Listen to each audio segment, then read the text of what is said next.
Ingvar, það svolítið annan hljóðið þér í dag heldur en síðast við töluðum saman sigur í dag. Hver svona fyrstu viðbrögð? Það bara ótrúlega stoltur af þessum stelpum. Það er erfitt að koma og spila við það núna, nýbúin að tapa á móti þeim í meistaraflokki. Nánast sami hópur á báðum liðum. En þær voru alveg harða ákveðnar í því að gera betur heldur en á miðvikudaginn og bara ótrúlega stoltur af þeim. Það má alveg segja að þetta hafi verið sanngjarn sigur, eiginlega eru þið yfir allan tíma.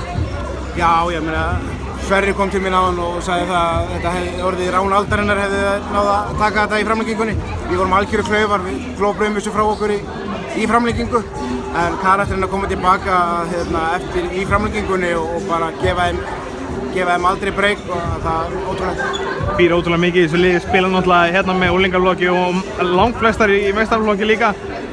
Hversu mikið býr í þessu liði? Ég meina, alveg heill hellingur. Ég meina, sama með Keflavíkur stelpurnar. Ég vil nota að taka fyrir að hrósa þeim líka. Ég meina, þessi tvö lið, það var á gólfinu í dag, sáu við framtíðar landsliðsstelpur í báðum liðum, alveg í bunkum. Og það sem að þessar stelpur kannski þeim vantar og það sem að Keflavíkur stelpurnar hafa, Keflavík fékk þessa reynslu í meistaraflokki í fyrra. Þessar stelpur voru í miklu minni hlutverkum í fyrra. Þær eru að fá þessa reynslu núna í meistaraflokknum og ég meina þær geta náð eins langt og þær ætla sig. Þær geta vendarlega byggt á þetta inn í meistaraflokkin og klára sísonið almennilega? Já, ég meina það var ætlunin og við töluðum það líka eftir miðvikudaginn.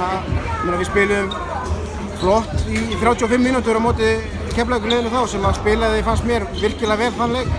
Þannig að við klárlega byggjum á þessu og tökum þetta með okkur inn í tímabilið.